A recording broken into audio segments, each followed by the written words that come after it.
Bienvenidos una semana más al informativo de Magnífica TV, dedicado a ofrecer las noticias más relevantes de la Iglesia. Hoy es miércoles 20 de octubre de 2021 y estos son nuestros titulares.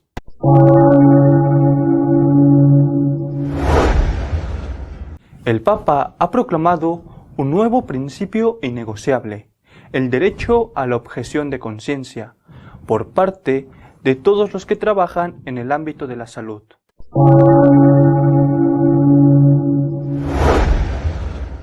Los obispos franceses han rechazado la pretensión del gobierno de ese país para que supriman el secreto de confesión en los casos de pederastia.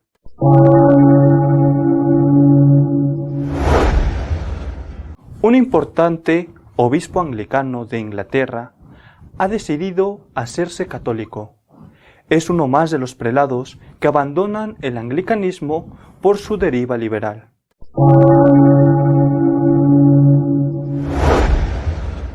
«127 mártires de Córdoba, la mayoría de ellos sacerdotes y religiosos, han sido beatificados el sábado. Fueron asesinados por odio a la fe durante la Guerra Civil Española».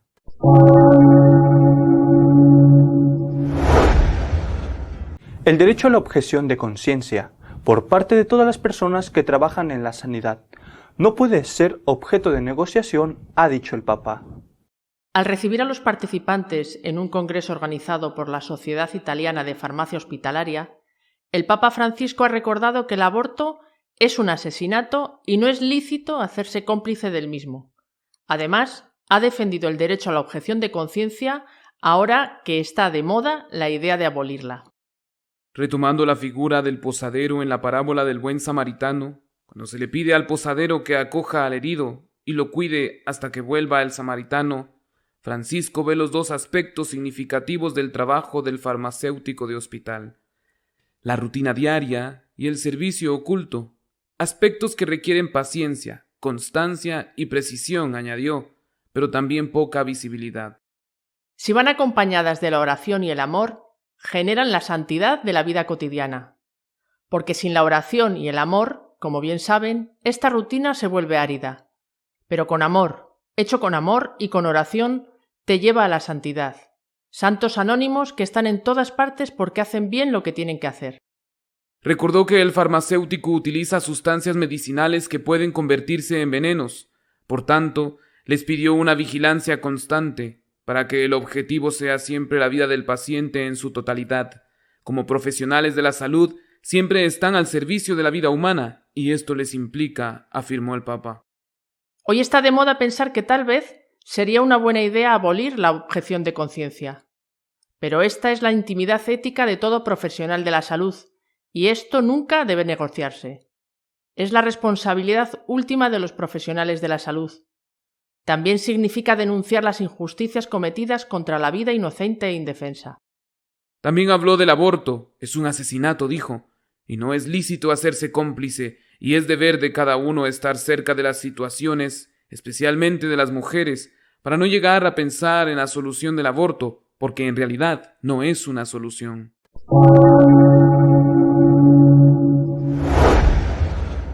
El secreto de confesión se seguirá manteniendo en Francia, ha dicho la Iglesia, en contra de la pretensión del gobierno de que se suprima en casos de pederastia. Tras la publicación del informe sobre los abusos a menores por parte del clero francés, se alzaron voces pidiendo que se suprimiera el secreto de confesión y que los sacerdotes estuvieran obligados a denunciar a los que se confesaran de actos de pederastia. La Iglesia Católica ha reaccionado rechazando esas peticiones y dejando claro que ni puede ni quiere suprimir ese secreto. Ha sido el portavoz del episcopado, Karine Dell, la encargada de pronunciarse. No se puede cambiar el derecho canónico en Francia, ya que es para todo el mundo. Un sacerdote que hoy violara el secreto de la confesión sería excomulgado, afirmó. Aunque la legislación francesa reconoce desde hace tiempo las estrictas normas de la Iglesia sobre la confidencialidad del sacramento, el gobierno está contemplando ahora la posibilidad de modificar la ley para los confesores, como ha hecho con los abogados y otros profesionales laicos. La realidad es que eso no podrá ser aceptable en ningún caso. La ley divina está por encima de la ley humana, y si ambas chocan, el cristiano sabe que debe seguir la divina. La Iglesia ha considerado siempre el secreto de confesión como algo que afecta a la misma naturaleza de dicho sacramento, y por tanto nadie, ni siquiera un papa, puede conceder excepciones.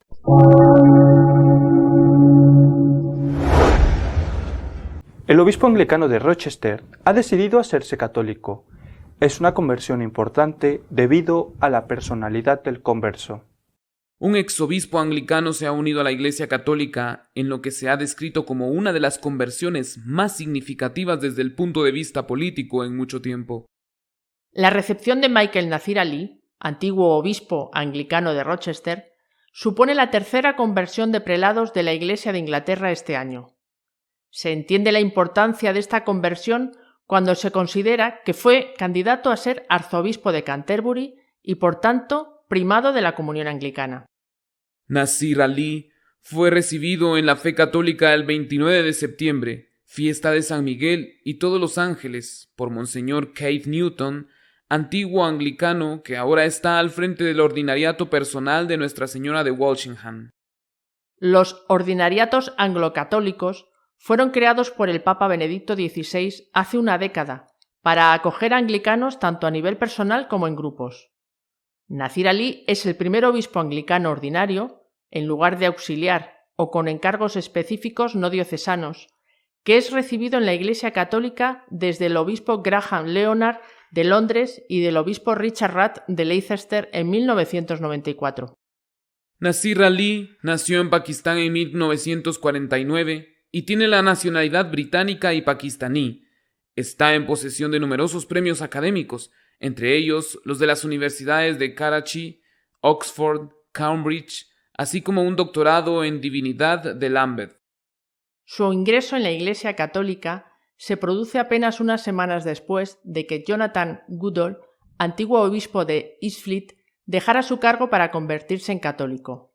En mayo, John Goodall, antiguo obispo de Burley, fue recibido en la Iglesia Católica.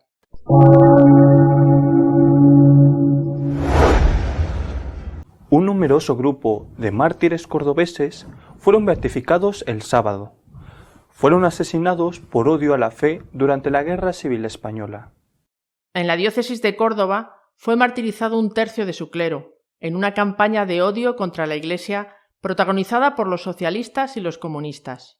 Para explicar el significado de esta extraordinaria y amplia beatificación, el obispo de la diócesis, Monseñor Demetrio Fernández, ha escrito una carta pastoral.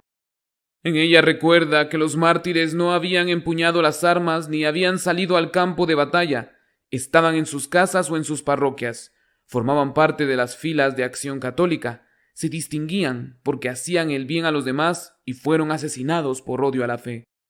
También deja claro el obispo que los mártires dejaron en todos los casos un testimonio de perdón hacia sus enemigos, imitando también en esto a nuestro Señor, que pidió al Padre que perdonara a los que le crucificaban. Quizá no se nos conceda la gracia de poder decirle a Jesús con sangre el amor que nuestro corazón siente por Él, pero todos estamos llamados a un amor de este calibre, en la vida cotidiana, incluso hasta el extremo. Él ha ido por delante, los mártires le han seguido. Nosotros no podemos quedarnos atrás, concluye el prelado.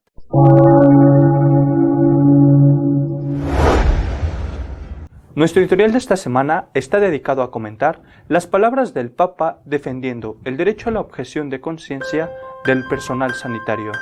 Me ha impresionado esta semana el Papa, en una audiencia concedida a la Asociación Italiana de Farmacéuticos Hospitalarios, ha hecho una encendida y tajante defensa del derecho a la objeción de conciencia por parte del personal sanitario.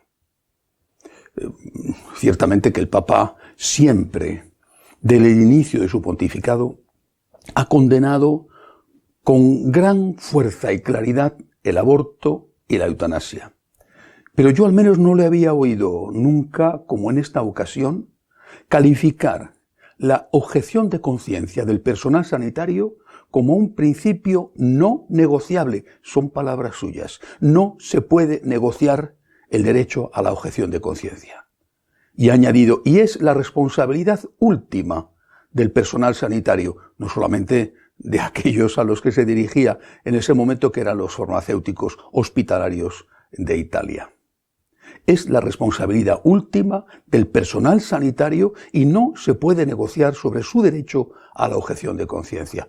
Es una afirmación tan tajante como clara en un contexto en el cual cada vez determinados gobiernos limitan más ese derecho, incluso quieren acabar con él haciendo especie de listas negras de médicos que se niegan a participar en abortos o en eutanasia. En esta misma audiencia volvió a calificar el aborto como un asesinato. Son palabras suyas. Es un asesinato con el cual no se puede ser cómplice. El Papa ha dicho eso desde el principio. Desde el principio, ahí está, por ejemplo, Amoris Laetitia. Desde el principio ha condenado la ideología de género, el aborto y la eutanasia. Ahora bien, ¿quién se entera de esto?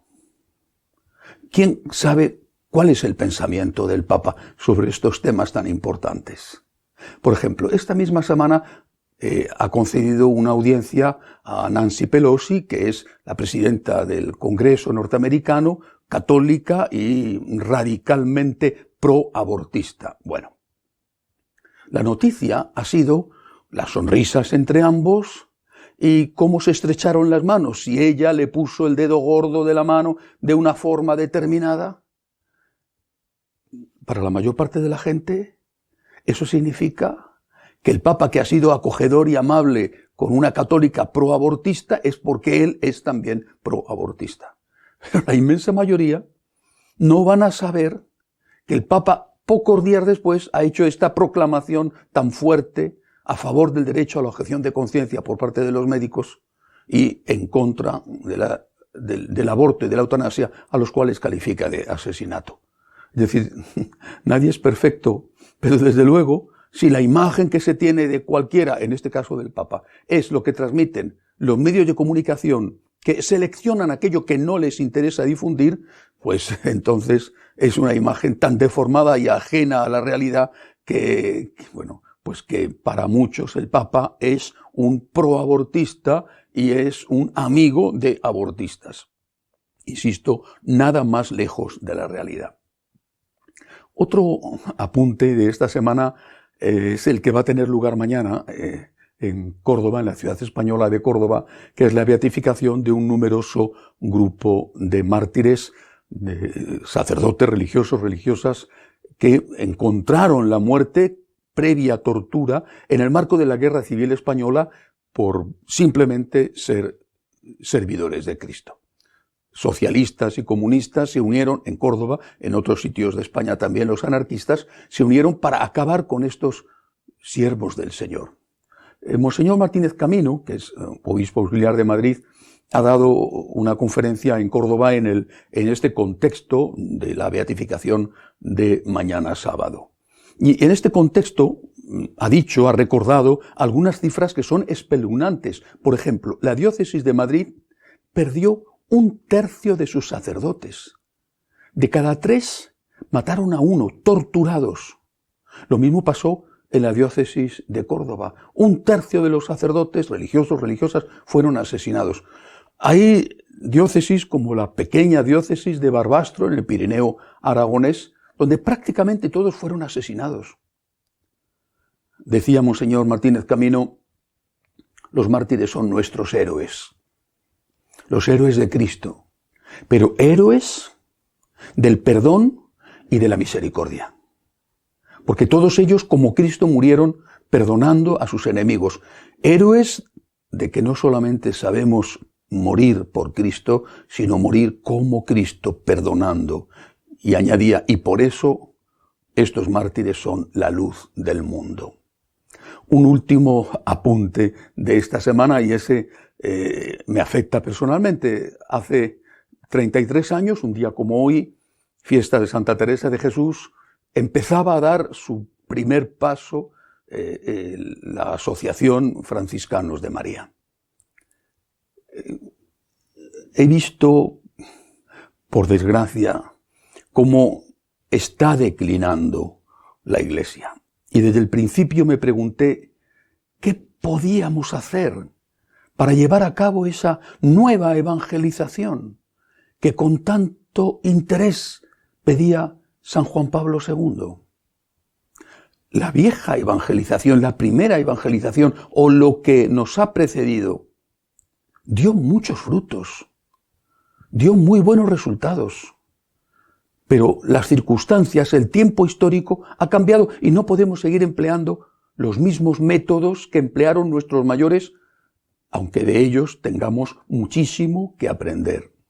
El tiempo de hoy es un tiempo en el cual el hombre, ante el hecho religioso, es indiferente o bien es hostil. No le interesa o lo mira como algo ya superado que debe de acabar cuanto antes porque no es bueno para la sociedad. Indiferente u hostil. Nosotros tenemos que mostrar la belleza de nuestra fe y la razón de nuestra fe en este contexto de sociedad secularizada e incluso agresiva. Y tenemos que demostrar cuáles son nuestras motivaciones para tener fe, precisamente porque consideran que nosotros formamos parte de un pasado que debe de ser ya eliminado de una vez por todas.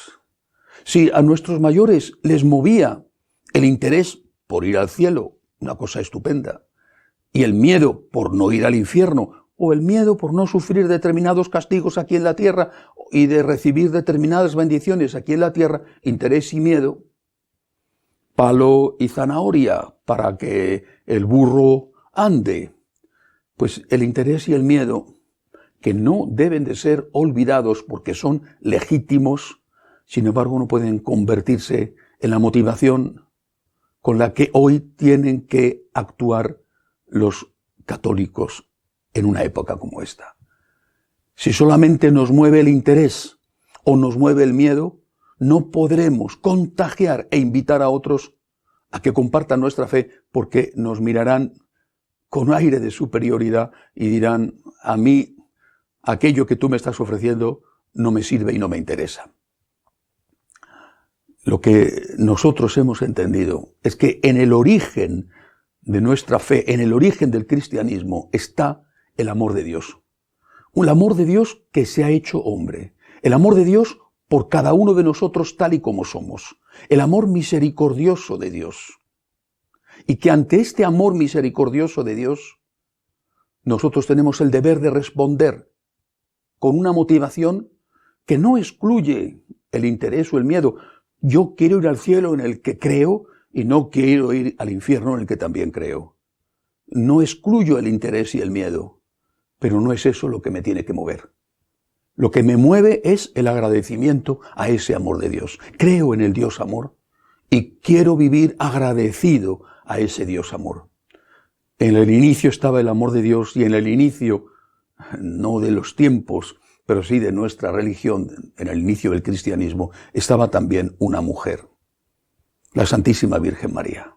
Ella no le dijo sí al ángel Gabriel por un cálculo de, bueno, voy a ser la madre del Mesías, voy a tener una vida estupenda desde ahora, dejaré la aldea de Nazaret, viviré en un palacio. Ni tampoco lo hizo por miedo. No, porque si le digo que no, quién sabe qué castigos me va a dar. En la Virgen María no había nada más que amor puro al amor puro que es Dios. Ella es la Inmaculada. No había sombra de interés ni sombra de miedo. Y no porque no creyera en la vida eterna o no creyera que existía lo que los judíos llamaban el Sheol, el infierno. En ella solamente había amor que respondía al amor. El agradecimiento, como respuesta al amor de Dios, es lo que motiva nuestra fe, nuestra esperanza y también nuestra caridad. Por amor al amor, por agradecimiento al Dios que nos ha amado primero, queremos actuar. Por amor al amor queremos transformar nuestra vida en una Eucaristía, en una acción de gracias. Lo que me parece maravilloso es que en esta época, en medio de esta crisis tan fuerte que nos afecta a todos y en todos los sentidos, esta espiritualidad del agradecimiento se esté difundiendo a una velocidad extraordinaria. Lo cual es una señal de que todavía, a pesar de todo, hay mucha gente buena.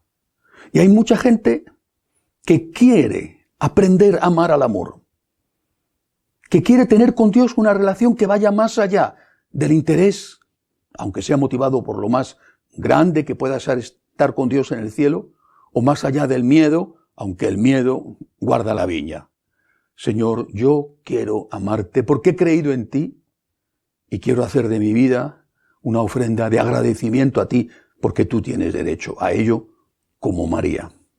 Que nosotros 33 años después podamos decir que ese es nuestro objetivo, es la razón de nuestro existir y que eso podamos comunicarlo, que podamos transmitirlo y que cada vez sean más los que quieran vivir esta espiritualidad, es realmente para dar gracias a Dios, porque en los tiempos que corren poder crecer por obra y milagro de Dios, eso es algo que resulta cada vez más difícil.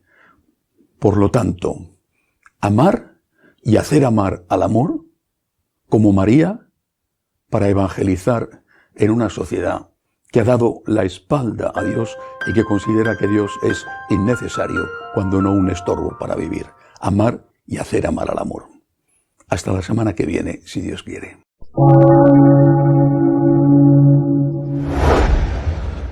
Si desean estar al tanto de lo que va sucediendo en la Iglesia, pueden hacerlo en nuestra página web de noticias, www.católicosonline.org. Hasta la semana que viene, si Dios quiere.